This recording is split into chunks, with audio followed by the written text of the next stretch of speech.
Doctor Baba Saheb Ambedkar open university.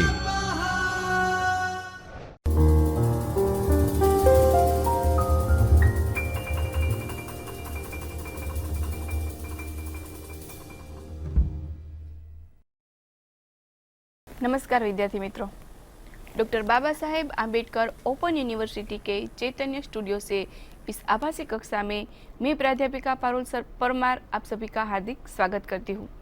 आज हम द्वितीय वर्ष बीए के मुख्य और गौण विषय में आने वाला पेपर HNDM 204 की इकाई 12 की बात करेंगे।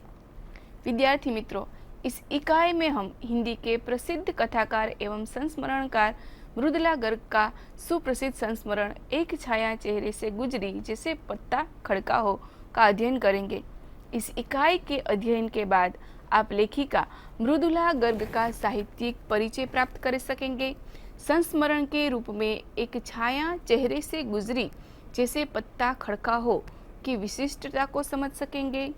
एक छाया चेहरे से गुजरी जैसे पत्ता खड़का हो संस्मरण के अंतर वस्तु का विवेचन तथा अज्ञेय के रचना, व्यक्तित्व और भाव बोध के मुख्य आयामों को समझ सकेंगे। संस्मरण के रूप में इस संस्मरण के संरचनात्मक विशिष्टता को समझने के क्रम में भाषा और शिल्प की विशेषताओं को हम समझ सकेंगे। संस्मरण विधा के बारे में हमने इसी पेपर की दूसरी इकाई में विस्तृत जानकारी प्राप्त की है।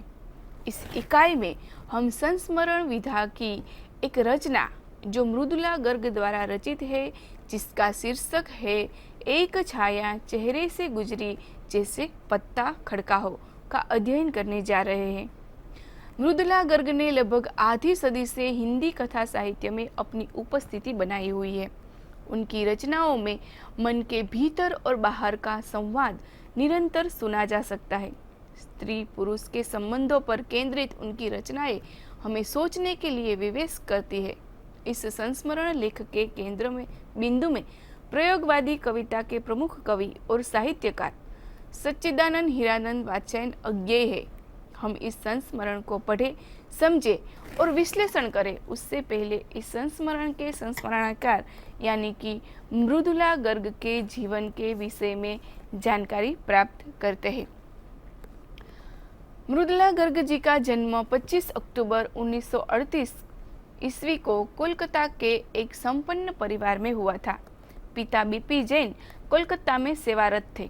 मृदुला गर्ग जी के जन्म के 3 वर्ष बाद उनका तबादला दिल्ली में हो गया था। यही कारण है कि मृदुला जी की पढ़ाई दिल्ली में हुई। मृदुला जी की 4 बहनें मंजुल भगत, अंचला बंसल, चित्रा जैन और रेणु जैन एवं एक भाई राजीव जैन है। मंजुल भगत हिंदी की प्रसिद्ध कथा लेखिका है। अंचला बंसल अंग्रेजी की लेखिका है, जबकि चित्रा जैन एवं रेणु जैन गृहिणी है। भाई राजीव जैन राजभाषा हिंदी के प्रसिद्ध कवि है। मृदुला जी का विवाह 1963 में आनंद प्रकाश गर्ग के साथ हुआ। इनसे शशांक विक्रम और आशीष विक्रम 2 बेटे हैं। हिंदी एवं अंग्रेजी भाषा में सामान्य ज्ञान रखने वाली मृदुला जी ने स्कूल ऑफ इकोनॉमिक्स से अर्थशास्त्र में MA किया, किंतु उनका मन साहित्य की ओर अधिक रमा।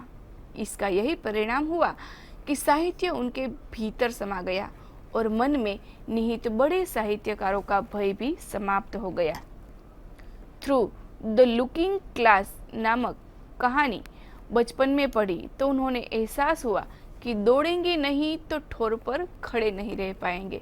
उनके हृदय पर इस वाक्य ने अमिट छाप छोड़ गई और 1960 से 1913 तक दिल्ली के इंद्रप्रस्थ कॉलेज और जानकी देवी कॉलेज में उन्होंने प्राध्यापिका के रूप में अध्यापन कार्य भी किया। मृदुला जी का साहित्यिक परिचय हम प्राप्त करें तो मृदुला जी बचपन में ही शरद चंद्र, प्रेमचंद्र, ऑस्कार वाइल्ड जैसे बड़े लेखकों का अध्ययन कर चुकी थी, जिसका परिणाम उनके साहित्य सर्जन में देखने को मिला। मृदुला जी अपने लेखन की शुरुआत कहानी से की। 1971 ईस्वी में उनकी पहली कहानी रुकावट कमलेश्वर के संपादन में निकलने वाली पत्रिका सारिका में छपी। 1972 में दूसरी कहानी कितनी कैदे कहानी पत्रिका द्वारा पुरस्कृत भी हुई।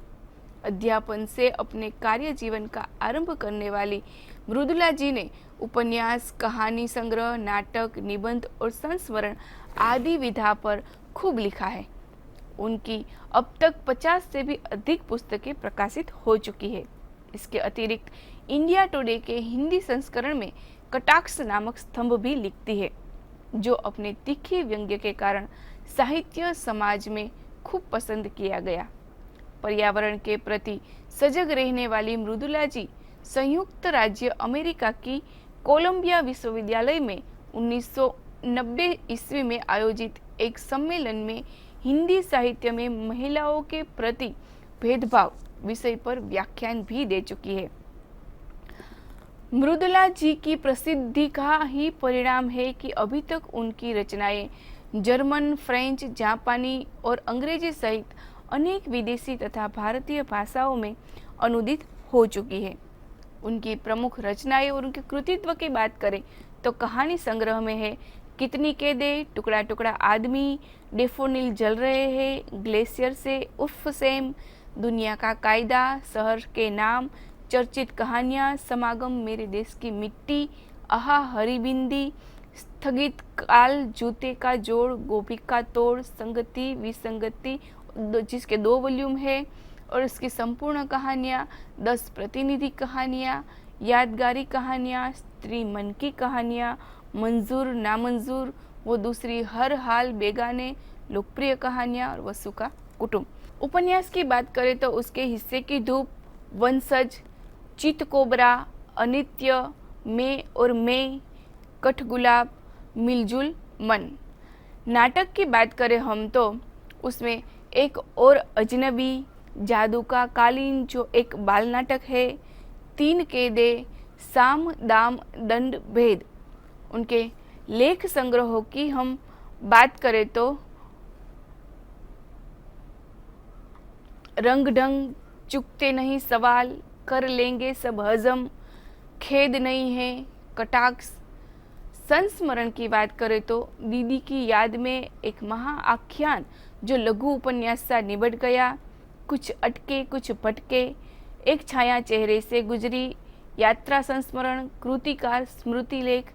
उनके पुरस्कार व सम्मान की बात करें तो कठगुलाब के लिए उन्हें साहित्य अकादमी पुरस्कार मिला, मिलजुल मन के लिए राम मनोहर लोहिया सम्मान मिला, उत्तर प्रदेश हिंदी संस्थान से डिलीट ऑनरिसिस कोसा ITM विश्वविद्यालय से ग्वालियर से।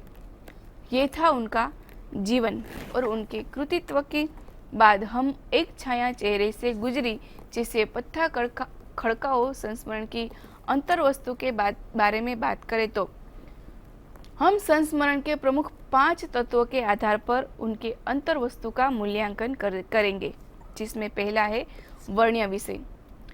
मृदुला गर्ग जी ने संस्मरण के माध्यम से अज्ञेय और उनके रचनात्मक व्यक्तित्व का चित्रण किया है। संस्मरण के केंद्र में अज्ञेय है, किंतु अज्ञेय के माध्यम से संस्मरणकार ने स्वयं की तटस्थता, ईमानदारी और रचनात्मक नैतिक दायित्व को भी चित्रित किया है। साथ ही वर्तमान रचनाकार के षड्यंत्र पर चिंता व्यक्त करते हुए इसे साहित्य समाज के लिए घातक बताया है। मृदुला गर्ग जी ने अज्ञेय की तुलना साहित्य जगत में सूर्य के प्रकाश पुंज से की है। संस्मरण मंजुल भगत की पुस्तक पर चर्चा के लिए अज्ञेय को बुलाने से शुरू होता है और विकास अज्ञेय के माध्यम से साहित्यकारों की वैचारिकी, लेखक का दार्शनिक और गुस्सेल स्वभाव के वर्णन से किया गया है। मृदुला गर्ग जी का मानना है कि लेखक स्वयं को प्रगतिशील घोषित तो कर देता है, बावजूद इसके घर में पत्नी का पारिवारिक और उसका निस्वार्थ प्रेम ही उसे आकर्षित करता है। संस्मरणकार ने अज्ञेय में ऐसे व्यक्तित्व की झलक देखी है जिसमें अहम यानी कि घमंड रचना मात्र नहीं है, अज्ञेय का विचार ही नहीं बल्कि उनकी सदैव छवि भी संस्मरणकार को मोहित करती है। इसलिए वह आगे कहती है कि उनका परिधान और सधे हुए विचार किसी भी व्यक्ति को अपनी ओर आकर्षित कर सकता है। उनकी यह खूबी रही है कि दूसरे व्यक्तित्व के अहम को अपने विचार से बौना कर उसे समाजोन्मुखी बना देता है। अज्ञेय के सामने स्वयं को पराजित होते देख उनकी सदा सहिता और गंभीर व्यक्तित्व के आगे वे नतमस्तक हो जाती है, क्योंकि विनम्रता व्यक्ति का आदर्श को शिखर पर लेकर जाता है, जबकि अहम पतन की ओर। गर्ग जी अज्ञेय के माध्यम से संस्मरण को विविध सोपानों तक ले जाकर अज्ञेय के नैतिक, ईमानदारी और आदर्शवादी व्यक्तित्व को रूप देने में सफल होती है। वर्ण्य विषय में संस्मरणकार ने प्रस्तुत पुस्तक को 3 चरणों से आगे बढ़ाया है। पहला प्रारंभ, दूसरा विकास और तीसरा चरमोत्कर्ष। अध्ययन की सुविधा के लिए हम इस संस्मरण को 3 भागों में विभाजित करके देख सकते हैं। पहले वह है जिसमें संस्मरणकार ने मंजुल भगत की पुस्तक के बहाने अज्ञेय के रचनात्मक कौशल और विशाल व्यक्तित्व को बताता है। दूसरा भाग वह है जिसमें हिंदी के रचनाकारों के छल, छद्म और कथनीकरणी के अंतर को दिखाया गया है। तीसरे भाग में मृदुला गर्ग स्वयं को अज्ञेय के व्यक्तित्व के आगे अपने को छोटा और नतमस्तक होता देख रही है। अब बात करें पात्र योजना की, तो इस संस्मरण में कुल 4 पात्र है। मृदुला गर्ग, अज्ञेय, मंजुल भगत और बीपी जैन। संस्मरण के अनुरूप सीमित संख्या में ही पात्रों का संयोजन किया गया है। संस्मरण का समायोजन ठीक हो, इसके लिए मृदुला गर्ग ने मुख्य पात्र के अतिरिक्त स्वयं को और बहन मंजुल भगत तथा पिता बीपी जैन को ही लिया है। बावजूद इसके संस्मरण में अज्ञेय और मृदुला गर्ग मुख्य कलेवर रचते हैं। बहन और पिता संस्मरण को गति देने के लिए महज उपकरणों की तरह इस्तेमाल होते हैं। संस्मरण का स्वरूप छोटा है, उसका कथानक सामान्यतः किसी विचार को प्रस्तुत करने में समर्थ है, अर्थात संस्मरण के माध्यम से संस्मरणकार ने अज्ञेय के रचना व्यक्तित्व को उभारने की पूरी कोशिश की है। जैसे अज्ञेय का काव्य व्यक्तित्व कविवर रविंद्रनाथ टैगोर के समक्ष है। उनका भावबोध, तेज, व्यक्तित्व और प्रकृति के प्रति उनकी जिज्ञासा ने उनके काव्य व्यक्तित्व को न केवल निखार दिया है, बल्कि स्वयं में वे एक सुलझे हुए व्यक्ति के रूप में संस्मरण में उपस्थित होते हैं। उनकी यह विशेषता रही है कि दंभी और घमंडी व्यक्तित्व भी उनके सामने पड़ते ही अपने आप को असहाय पाता है। व्यक्ति अपनी ही हठधर्मिता छोड़कर जन सहभागिता में अपनी भूमिका का निर्वहन करने लगता है। दूसरे प्रमुख पात्र के रूप में स्वयं लेखक है, अर्थात मृदुला गर्ग संस्मरण में एक युवा लेखिका के रूप में प्रस्तुत होती है। मृदुला गर्ग पेशे से अर्थशास्त्र में प्राध्यापक है, किंतु उनका लगाव साहित्य से ज्यादा है। यही कारण है कि साहित्य जगत को एक से बढ़कर एक नायाब रचना दे पाने में वे समर्थ हुई है। गर्ग जी अज्ञेय के विशाल व्यक्तित्व से प्रभावित है। उनकी तुलना में वे सूर्य के प्रकाश पुंजों से करती है। साथ ही गर्ग जी यह स्वीकार करती है कि अज्ञेय का व्यक्तित्व असाधारण किस्म का है। अज्ञेय के सामने पहुंचा व्यक्ति अपनी ही बातों से पराजित होकर नतमस्तक हो जाता है। मृदुला जी यहाँ एक और संस्मरण में अज्ञेय के रचना धर्म, प्रकृति प्रेम और औदात्य गुण, जिसका अर्थ है विचार की महत्ता, भाव की तीव्रता, अलंकार की समुचित प्रयोग, उत्कृष्ट भाषा, रचना की गरिमा, इन सारे गुणों के बखान करती है। वही वर्तमान साहित्यकारों की मनः स्थिति का भी वर्णन करती है। उनका मानना है कि आज का साहित्यकार प्रगतिवाद जैसी विचारधारा को सिर पर रखकर व्यक्ति की भावना से इतर विचार को आधार बनाकर रचना कर रहा है। उसकी रचना कथनीकरणी के तत्व को परिपुष्ट कर पाने में असमर्थ है। मंजुल भगत और बीपी जैन ये दोनों पात्र संस्मरण को गति और वैचारिक रूप से मजबूत बनाते हैं। मंजुल भगत अपनी कहानी संग्रह गुलमोहर के गुच्छे पर चर्चा के लिए अज्ञे को पिताजी के माध्यम से बुलाना चाहती है, जबकि पिताजी दोनों बेटियों को रचनात्मक स्तर पर और भी मजबूत होने की सलाह देते हैं। साथ ही वे यह भी कहते हैं कि व्यक्ति की सफलता उनके कर्मों में निहित है। माता पिता बच्चों को चलना तो सिखा देते हैं, लेकिन मंजिल उसे स्वयं पानी होती है। एक पिता की सार्थकता तब है जब वह अपने बच्चों के पिता के रूप में जाना जाए। यह वैचारिक दृष्टि बीपी जैन अपने दोनों बेटियों को दे पाने में समर्थ होते हैं। और ये थी पात्र योजना। परिवेश की बात करें तो परिवेश शब्दों को दूसरे अर्थ में देश, काल और वातावरण के नाम से भी जाना जाता है।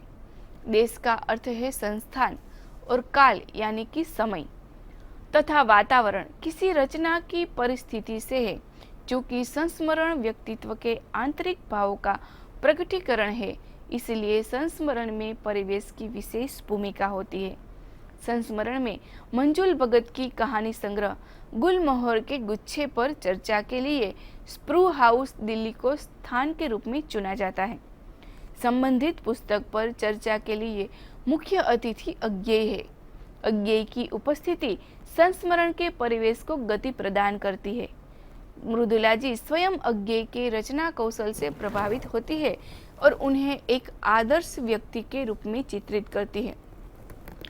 इस संस्मरण की एक खूबी है कि यह मात्र एक ही विषय का विचार पर केंद्रित न होकर बल्कि विविध मुखी है, जिसे प्रस्तुत संस्मरण में मंजुल भगत की किताब पर चर्चा से शुरू होकर पिता की वैचारिकता, अज्ञेय का विशाल रचना व्यक्तित्व, वर्तमान साहित्यकारों की स्थिति और रचनाकार का अज्ञेय के प्रति नतमस्तक होना आदि परिवेश को चित्रित किया गया है। स्थान, काल और घटना की निरंतरता ही संस्मरण को गति प्रदान करते हैं। इस दृष्टि से प्रस्तुत संस्मरण में उपर्युक्त तीनों का ही स्थान, काल और घटना ठीक ढंग से निर्वाहन हुआ है। संस्मरण एक छाया चेहरे से गुजरी जैसे पत्ता खड़का हो की भाषा स्वाभाविक, व्यावहारिक और बोधगम्य है। इनमें हिंदी खड़ी बोली का प्रयोग हुआ है, क्योंकि संस्मरण में सभी पात्र पढ़े लिखे संभ्रांत है। संस्कृत के तत्सम शब्दों के साथ साथ उर्दू, फारसी के भी शब्दों का प्रयोग हुआ है। लेखिका चूंकि स्वयं उच्च कोटि की रचनाकार एवं प्राध्यापिका है, इसलिए संस्मरण की भाषा में प्रांजलता दिखाई पड़ती है।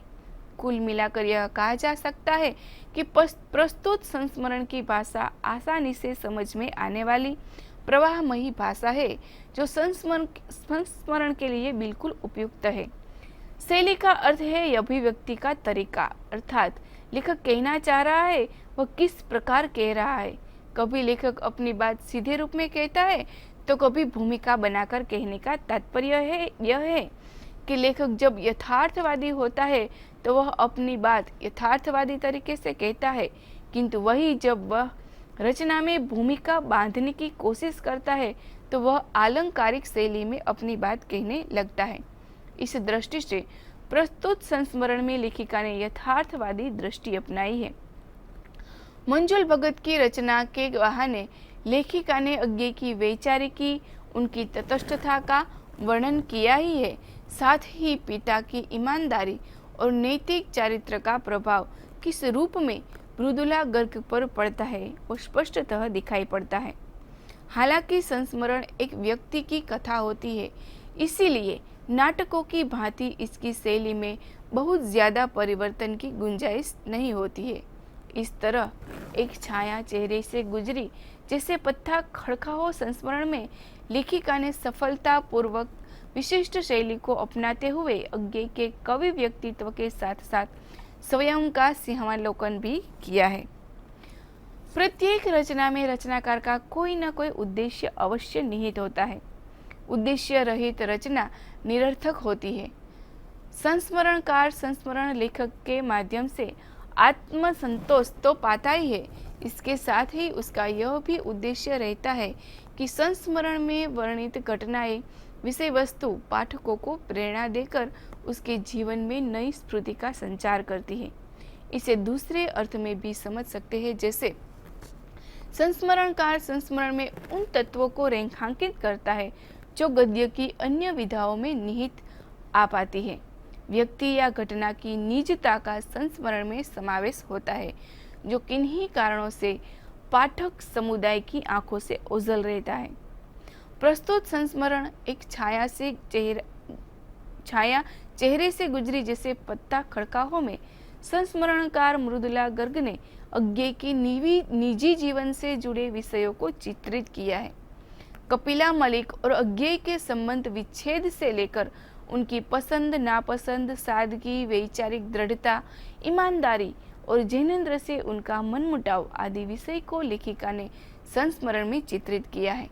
भाव, कथ्य, विषय और भाषा शैली आदि दृष्टि से यह संस्मरण अपने उद्देश्य की पूर्ति करने में सफल रहा है। इस पूरी इकाई को पढ़ने के बाद सार बिंदु रूप हम कह सकते हैं कि एक छाया चेहरे से गुजरी जिससे पत्ता खड़का हो। संस्मरण की लेखिका मृदुला गर्ग जी एक सजग, संवेदनशील, प्रकृति प्रेमी, साहित्यकार, शिक्षक एवं समाज सेवी है। 60वीं पीढ़ी के महिला कथाकारों में सम्मिलित मृदुला गर्ग कथा साहित्य के अलावा संस्मरण में अपनी अमिट छाप छोड़ने में कामयाब रही है। कथानक के प्रवाह के मुख्यतः 3 चरण होते हैं: प्रारंभ, विकास और चरमोत्कर्ष। इस संस्मरण के तीनों चरणों का निर्वहन हुआ है। इस संस्मरण में कुल 4 पात्र हैं, 2 मुख्य मृदुला गर्ग और अज्ञेय और 2 गौण मंजुल भगत और बीपी जैन। संस्मरण में मंजुल भगत की पुस्तक पर चर्चा से प्रारंभ होकर मृदुला गर्ग जी का अज्ञेय के व्यक्तित्व से प्रभावित होने तक के विषयों को रेखांकित किया गया है। संस्मरण की भाषा सहज, स्वाभाविक और व्यावहारिक है। एक छाया चेहरे से गुजरी जिसे पत्ता खड़काहो में संस्मरणकार ने यथार्थवादी शैली का निर्वहन किया है। प्रस्तुत संस्मरण में गर्ग जी ने अज्ञेय के रचना व्यक्तित्व के बहाने तत्कालीन साहित्य लेखकों की रचना धर्मिता पर कटाक्ष किया है। प्रस्तुत संस्मरण में मृदुला जी ने नैतिकता, आदर्श और मानवीय मूल्यों को सर्वोपरि रखा है। प्रस्तुत रचना संस्मरण विधा की सारी खूबियों को अपने में समेटे है, जो तात्विक दृष्टि से सफल है। ये था संस्मरण, एक छाया चेहरे से गुजरी जिससे पत्ता खड़का हो, जो मृदुला गर्ग द्वारा रचित है। जिस इकाई को हम यहाँ पूर्ण करते हैं और फिर मिलेंगे एक नई इकाई के साथ। तब तक के लिए धन्यवाद।